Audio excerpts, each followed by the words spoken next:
안녕하세요. 주부가 알려주는 부동산의 모든 것의 주할머니입니다.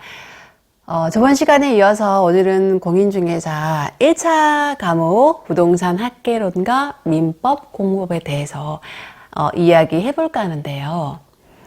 지난 영상에 말씀드렸다시피 공인중개사 시험의 핵심은 1차였습니다. 네. 그래서 오늘은 제가 지난 3년 동안 시험 공부를 하면서 좀 더 효율적으로 합격하는 공법에 대해서 그 고민한 썰들을 한번 풀어보도록 할게요. 아직도 구독과 좋아요, 알람 설정을 안 하신 시청하는 분이 계시다면 구독과 좋아요, 알람 설정을 부탁드립니다. 자, 그럼 시작할게요.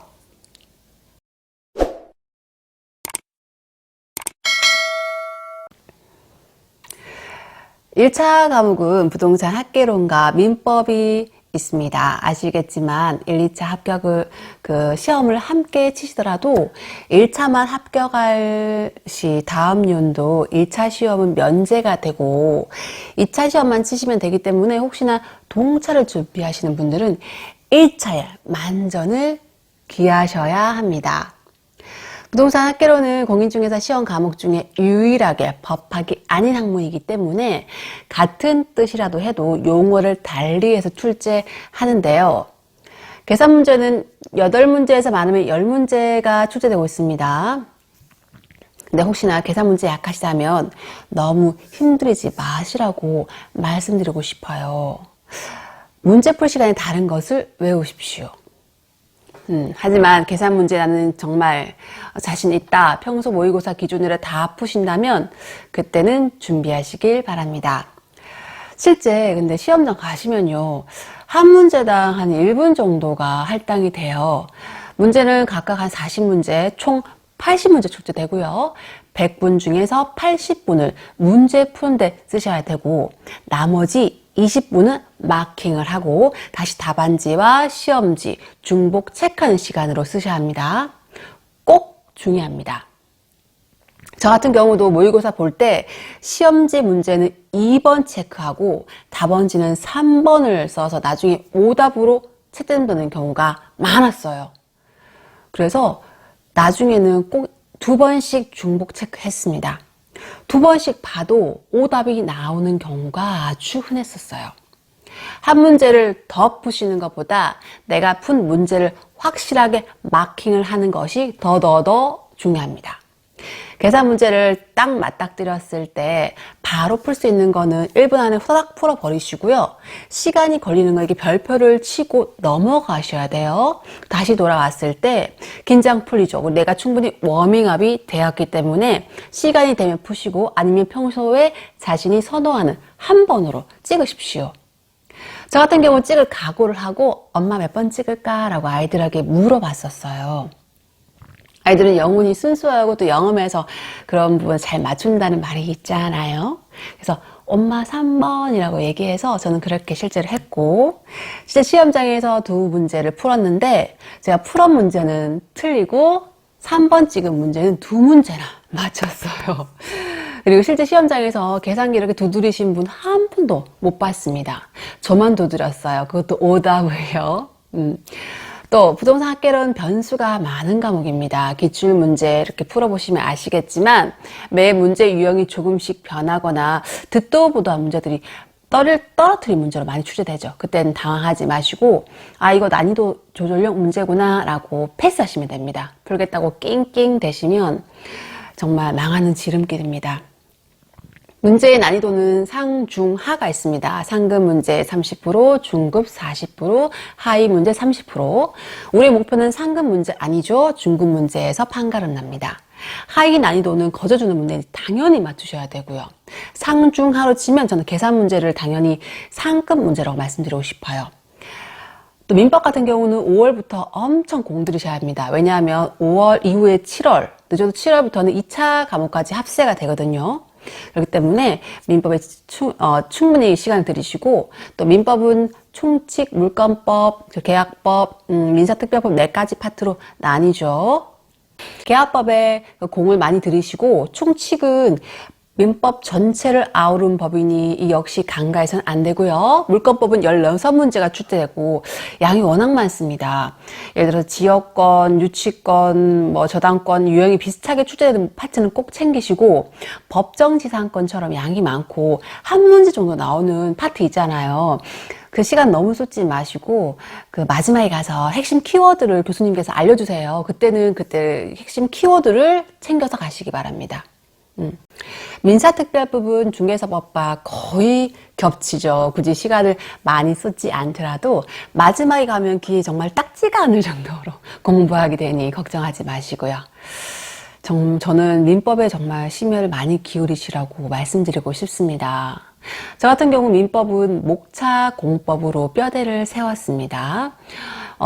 목차공법이 뭐냐면요. 그 목차를 중심으로 뼈대를 이렇게 세운 다음에 현재 내가 어디로 공부하고 있는지 아는 공부입니다. 어느 파트에 적힌 내용이 잘 이해가 되지 않으면 전체 흐름 속에서 파악을 할 수 있고 또 목차 공법이 좋은 점이 어떤 의도로 문제가 출제됐는지 이해가 또 가능하거든요.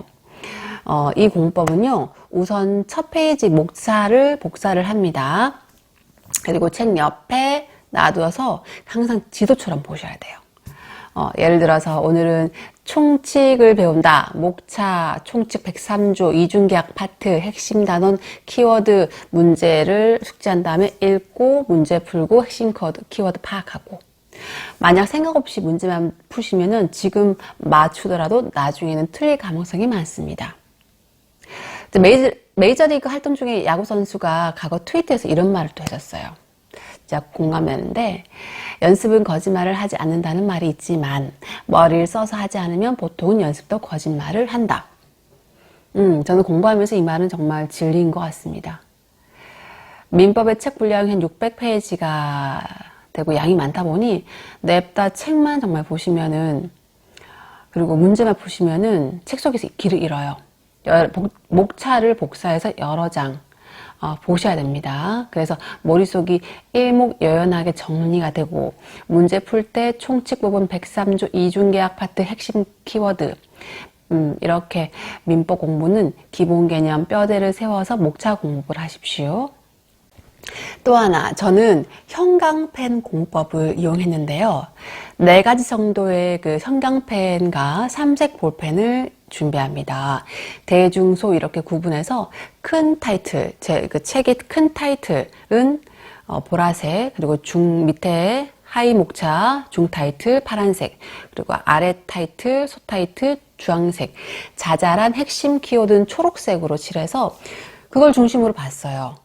또 삼색 볼펜은 검정, 파랑, 빨강 이렇게 중요한 순으로 핵심 키워드 순으로 필기했습니다. 그리고 책 거의 마지막 쯤에는 형광펜 칠한 곳 필기 위주로 봤고요.